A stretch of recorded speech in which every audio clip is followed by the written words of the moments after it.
Welcome guys. Today we are going to look at navigating through pages in Flutter. Basically when you take an app, it will have more than one pages, and whenever a button is clicked or some menu item is selected, you have to navigate to a new page. So we are going to look how to navigate through new pages in Flutter. Okay, so for that I'm going to open a demo app. Okay, so and then I'm going to go to main.file, open the emulator as well. While the emulator loads, I will write a basic program. So I'm going to create a stateless widget, my home page, and then resolve these issues.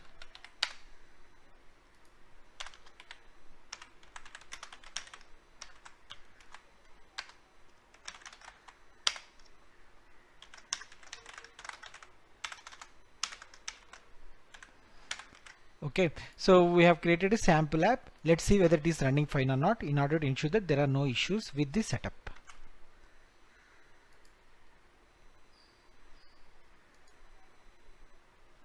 So about the app which we are going to write now, basically it will have two pages. Okay, the first page is called my home page, and then we will write another stateless widget which is called probably my page 2. So I will add some button into this my home page. Whenever that button is clicked, it will take you to the my page 2. So in my page 2 we'll place another button which will actually when clicked will go back. Okay, so for that I'm going to add a material app over here.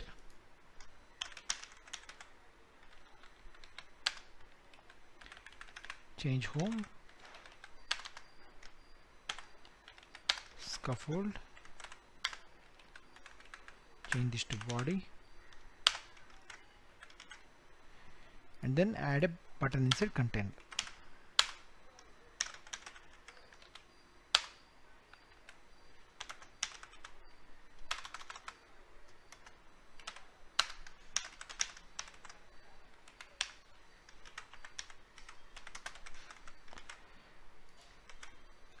Okay, so now we have a button. Let me move that to the center.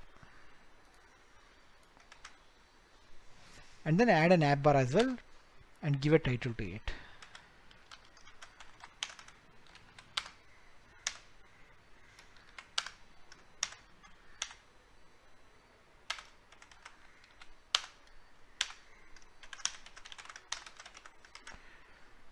So we have coded the first page. So in order to add second page in Flutter, we are going to create another stateless widget.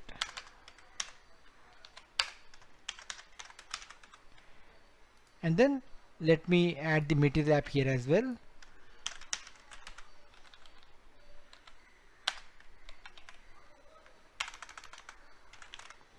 And then add a scaffold.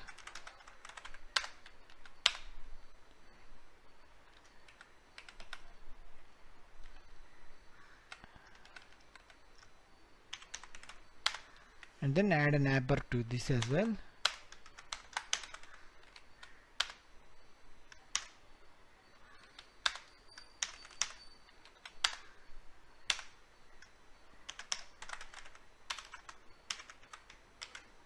Okay, and add one more button over here.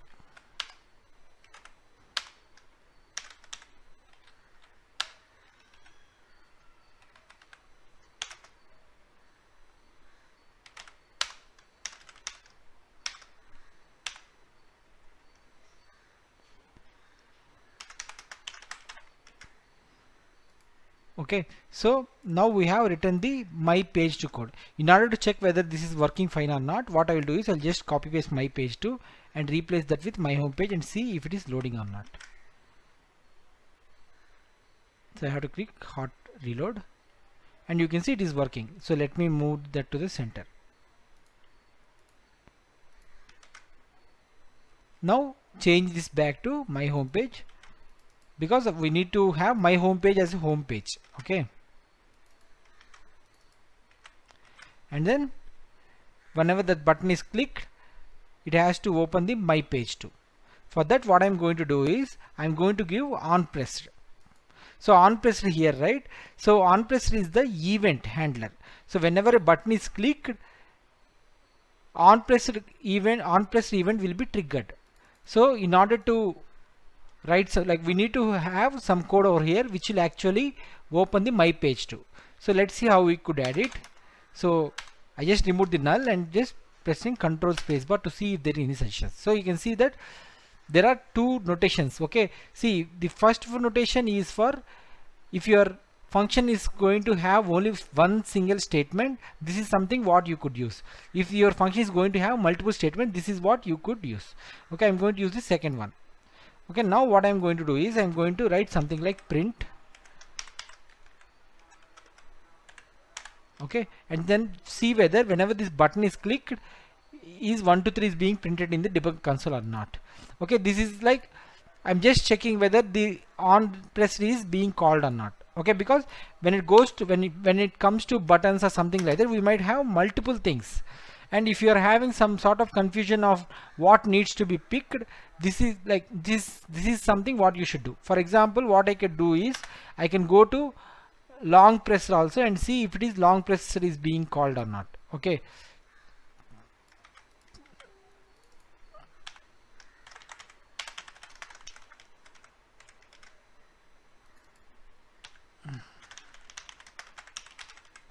now see, let's see what will happen when I long press it. Long press is shown. When I just click it, button click is shown, and again when long press it, long press is shown. Okay, I'm going to remove this just for testing purpose. I have put it here, so I'm just closing it. So now from here I need to open the my page to page. For that, what I'm going to do is I'm going to add a navigator. Okay, we have something called navigator in Flutter, which will help us in moving between pages. Navigator, and then I will press, I'll see what are the suggestions. Okay, like in order to see the constructors or methods, I need to give dot. Okay, now you can see that there are number of constructors here. In our example, we are going to explore push and pop. Rest of the things I will leave for you guys to explore, but I will demonstrate more examples about push and pop, which will be very much sufficient for your regular apps. Okay, unless and until you want to deal with very specific scenarios, you might need other methods as well. So for now I'm going to use push. As soon as I select push, you can see that some code is auto generated. So context, it push need context. Okay, so if you look here, let me expand, close this as well. So if I hover the mouse, you can see that push need context and root. Okay, root is of root t type. Let me go to the definition, and I can see that root t is an abstract class, which means that I can't give root. Okay, so I'll go to the definition and then go for the implementation. Out of all these classes, okay, the ones which are coming near to our purpose is pages.dot. Okay, page root builder and page. Okay, material page root. So in our case, I know that we can use material page root. I will leave, if you want to explore more, you can try page root builder also.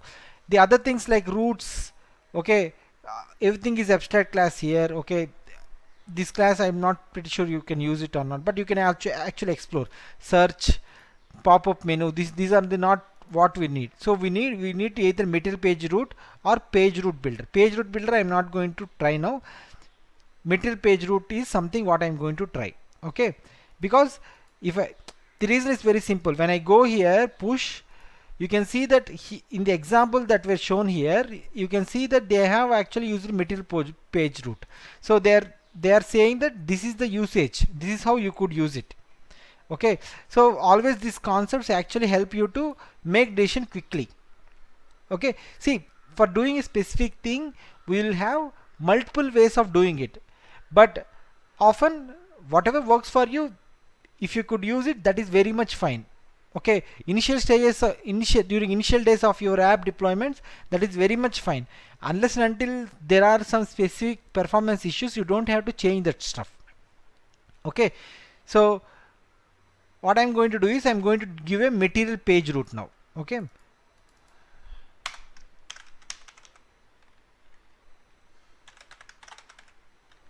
material page root, I'm going to select this, and it takes builder.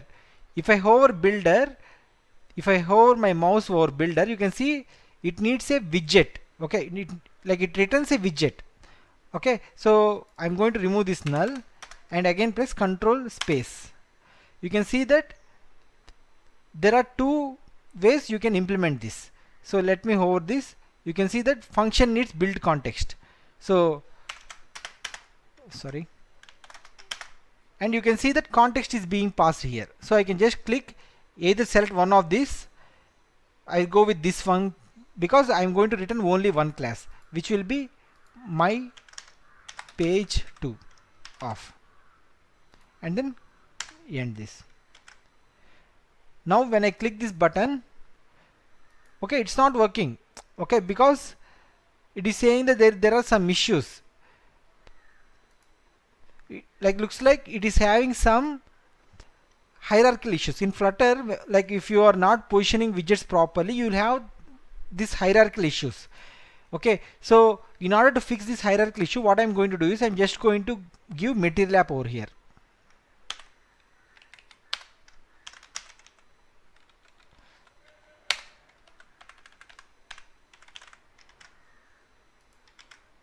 Okay, now let's see.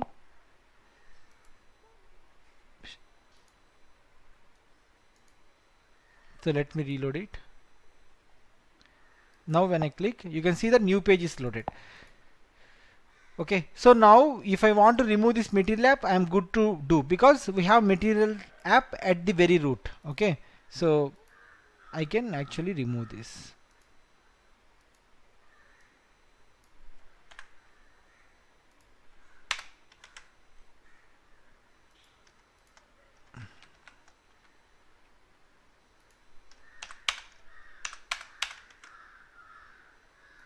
Okay, this is still working. Let me reload it.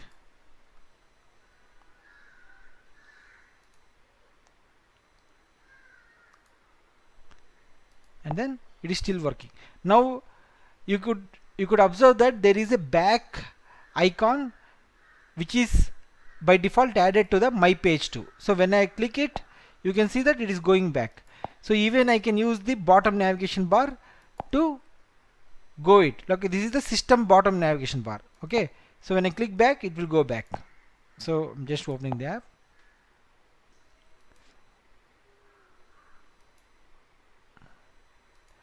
Yep, now it is working fine.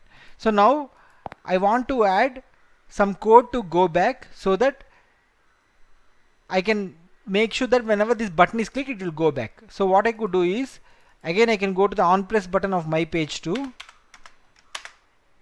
control space bar, select this notation like function notation, and then use navigator dot pop off. So you can see that as soon as I select pop, the code is auto generated, context is being passed. Now whenever I click here, I can click go back to go back. Okay, still these buttons are accessible. Okay, unless and until you are having a custom navigation bar, custom app bar, this button will always appear.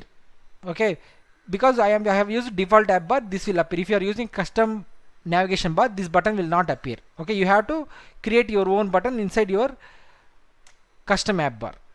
Okay, so now we have, so far we have looked into two things. One is like going to the next page and going back to the page. Okay, and then let's see how we could send some parameters, like send some.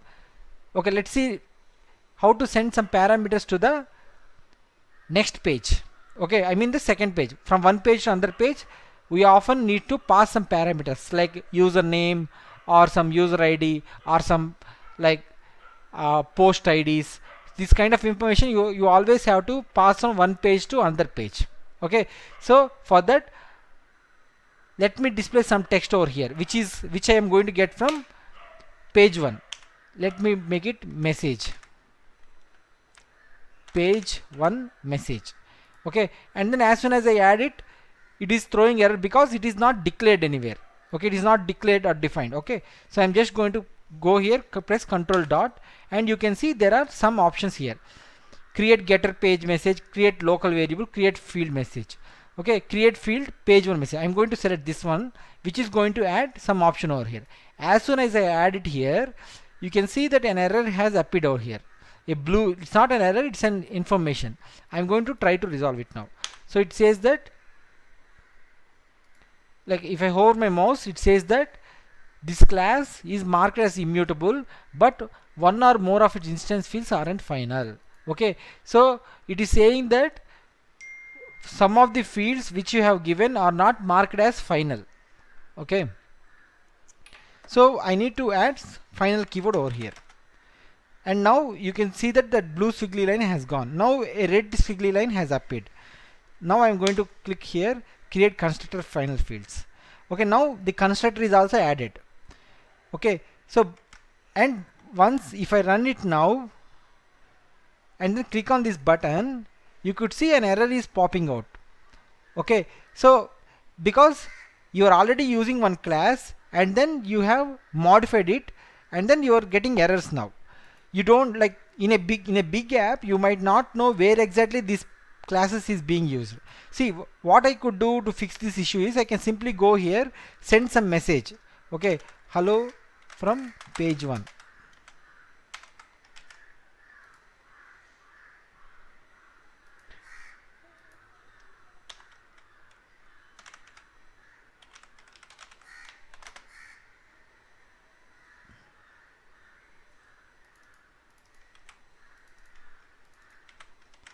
Okay, this is something what I could do instantly to fix it. Okay, now you can see that message is appearing here, but this is not how we should be doing. Okay, because when our apps really go huge, what will happen is the same class might be used somewhere else.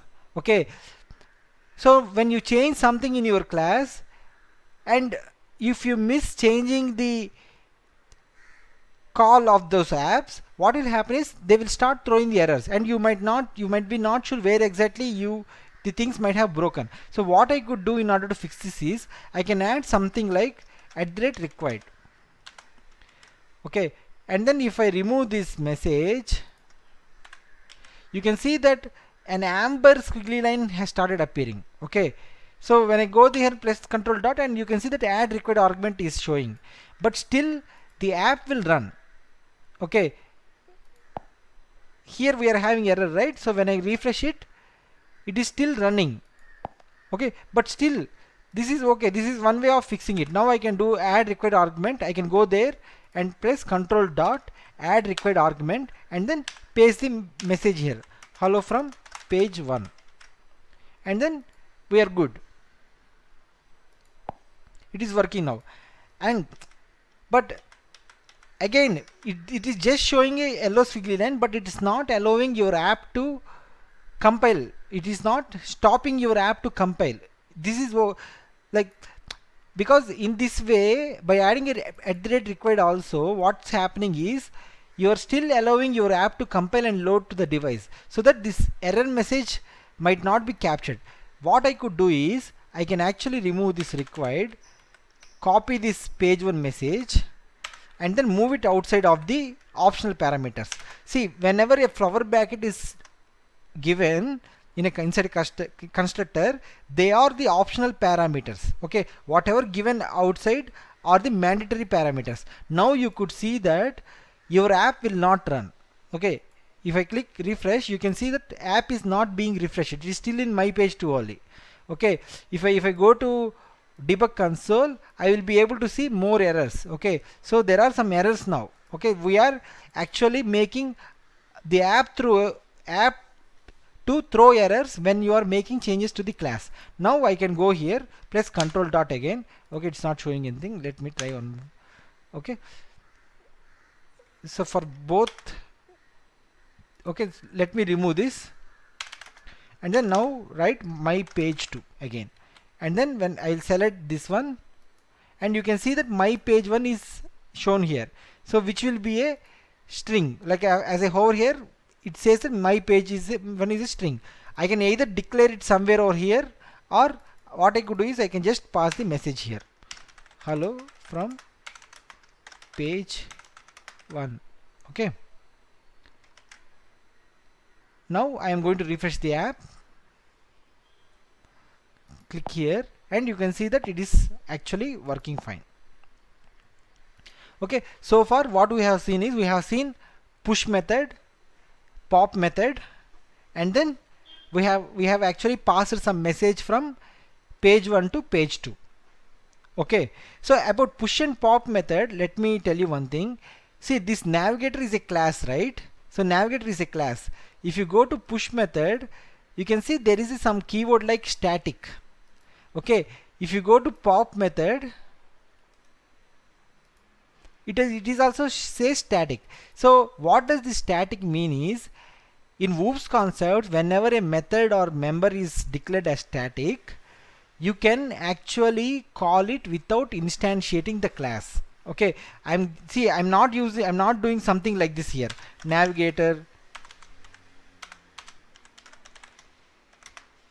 n is equal to new. See, this is how I initiate a class and then call something like this, but I'm not doing something like this. Okay, so I'm just calling directly the pop method and push method. Because they are marked as static, it's allowing me to do it. Okay, so that's fine. Now let's see how I can pass a message back from pop to push.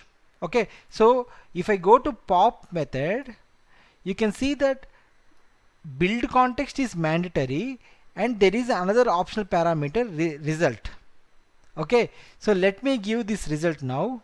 If you see this code here, you can see that they have passed true along with pop. So it is of T type. T type means these are generics. Okay, if you are not aware of generic, that is fine. Okay, don't bother much about it. Whenever there is something like this T types, which means that you can pass anything in back, string, integer, something like that. Okay, as days passes on, you will understand more about this stuff. Okay, initial days it might be very difficult to understand, but as days passes on, you will understand. Okay, now I am going to add some result over here. So let me go back and then add some result. Okay, hello from page 2. Okay, I have added a like message over here. If I go to push, you can see that push accepts something like future of T. Okay, so it means that whenever push is run, navigator.push is run, and then it also returns something. Okay, it also returns something that is coming in the future. Okay, here we don't have an example of it, but how we could do that is, so I'm going to assign something, assign whatever going to be written into a variable final. Okay, and I'm going to print it here.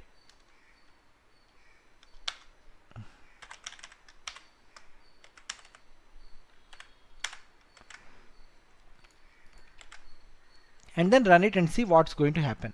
Let me open the debug console. So whenever click is happened, button is clicked, instance of future dynamic is shown, and then back is button, nothing is happening, nothing is being shown here. Okay, so this instance of future dynamics is being printed whenever this button is clicked. Okay, so because navigator.push is returning something from future. In order to receive it, what I need to do is I need to add something called await over here. Okay, and then after adding await, you could see that it is throwing some error. Await expression can only be used in an async function. It has to be like the function has to be async. So I need to add some async somewhere over here. What I'm going to do is I'm going to just go here, click on control dot, and then add async modifier, and you can see async is added here. Now I will save it, and when I click this button, you can see that button click has executed, and then when I clicked on hello page 2, hello from page 2 has started appear. Okay, so this is how you return a message from the page 2 to the page 1. Okay, I think clear, right? So that must be very much clear. Okay, this is how you return a message from page 2 to page 1. So today what we have seen is how to go to the next page, how to come back to the previous page, how to pass message from page 1 to page 2, how to pass message from page 2 to page 1. Not only the messages, you can actually pass anything like objects, integers, bool expressions. Okay, all these things you can actually pass. Okay, thank you so much for watching this video. Thank you.